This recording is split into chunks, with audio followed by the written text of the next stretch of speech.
কোরআনের আন্দোলনে নিজেকে বিলিয়ে দিতে হবে। আল্লাহর কোরআন প্রতিষ্ঠার জন্য প্রয়োজনে জীবনের সব রক্ত বিলিয়ে জমিনকে রাঙাতে হবে। কথা বলেন ঠিক কি ঠিক না? এছাড়া বিজয় মুসলমানদের আসবে না, এছাড়া মুসলমানদের ইমানি শক্তি বাড়বে না।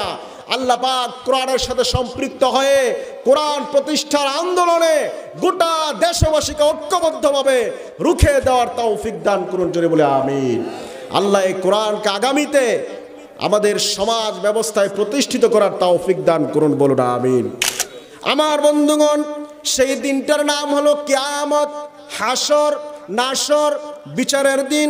বিশ্বনবী মুহাম্মদুর রাসূল সাল্লাল্লাহু আলাইহি ওয়াসাল্লাম ইরশাদ করলেন, ও আমার উম্মতেরা শোনো, আল্লাহর কোরআনের আয়নায় কিয়ামতের ভয়ঙ্কর চিত্র যদি তোমরা দেখতে চাও, তাহলে তোমরা সূরা তাকবীর, সূরা ইনফিতার, সূরা ইনশিকাক, সূরা জিলজাল তোমরা তেলাওয়াত করো। আল্লাহ বললেন, ইদাস সামাউ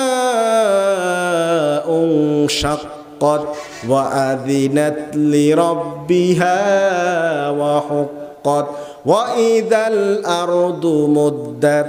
আবার আল্লাহ রাব্বুল আলামিন বললেন, ইদাস সামাউ ফাতারাত ওয়া ইদাল কাওয়াকিবু তাসারাত ওয়া ইদাল বিহারু ফুজ্জিরাত ওয়া ইদাল কুবুরু বুথিরাত। আমার বন্ধুগণ, আবার আল্লাহ রাব্বুল আলামিন বললেন, ইদাশ শামসু কুওয়িরাত ওয়া ইদান নুজুমু কাদারাত ওয়া ইদাল জিবালু সুয়িরাত।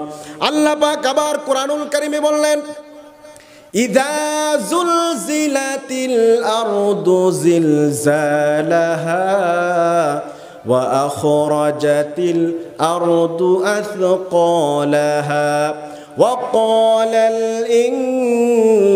ইনসানু মা লাহা। জোরে বলি আল্লাহু আকবার। সুতরাং কিয়ামতের ভয়াবহ অবস্থা, ভয়াবহ চিত্র যদি আমরা হৃদয়ে অঙ্কন করতে চাই, কোরআনের আয়নায় দেখতে চাই, তাহলে যে 4-5টা সূরার নাম বললাম, এই সূরাগুলো পড়ব। আল্লাহ রাব্বুল আলামিন কতটা ভয়ঙ্করভাবে সুন্দর পৃথিবীর অস্তিত্বকে বিলীন করে দিবে।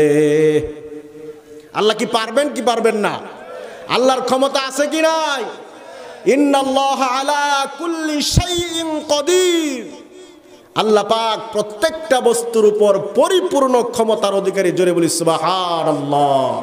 সে আল্লাহর উপর পরিপূর্ণ বিশ্বাস আমাদের আছে। যাদের আছে জোরে বলি আল্লাহু আকবার। আরো জোরে বলতে হবে আল্লাহু আকবার।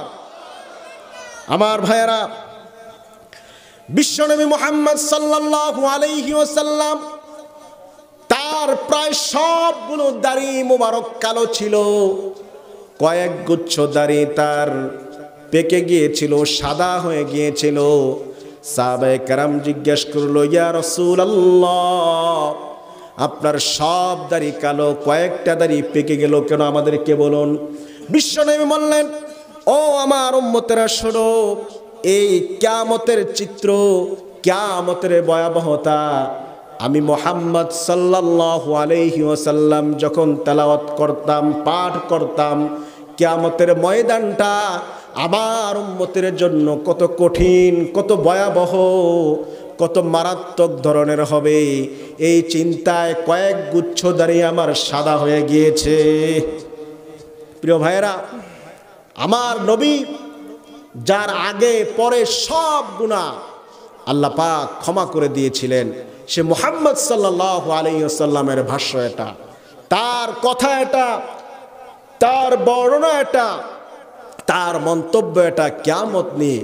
কিন্তু সে কিয়ামত সম্পর্কে তার উম্মত বড়ই উদাসীন হয়ে আছে। আছে কি নাই? আছে কি নাই? সম্মানিত ভাইয়েরা, সেদিনটা কেমন ভয়াবহ হবে, কতটা কঠিন হবে আল্লাহ পাক বলছেন। আল্লাহ পাক বললেন, ইয়াউমা ইয়াফিরুল মারউ মিন আখিহি ওয়া উম্মিহি ওয়া আবিহি وصاحبته وبنيه لكل امرئ منهم يومئذ شأن يغنيه জোরে বলি আল্লাহু আকবার। আল্লাহ পাক বললেন কতটা কঠিন, কতটা ভয়াবহ। আজকে স্বামী তার স্ত্রীর জন্য জীবন দিতে প্রস্তুত, সন্তানের জন্য কলিজা কেটে খান খান করতে মা প্রস্তুত আছে, বন্ধু তার বন্ধুর জন্য রক্ত দিয়ে তার পাশে দাঁড়ায়। কিয়ামতের ওই কঠিন ভয়াবহ দিন, বিভৎস দিনে মা তার কলিজা টুকরা সন্তানের পরিচয় প্রদান করবে না। মা সাথে সাথে বলবে আমার তো বিয়ে হয় নাই, সন্তান হবে কোত্থেকে। বাবা বলবে আমার কোনো স্ত্রী ছিল না, সন্তান আসবে কোত্থেকে। বন্ধুর কোনো খবর সেদিন থাকবে না, ভাইয়ের কোনো খবর পরিচয় সেদিন খুঁজে পাওয়া যাবে না।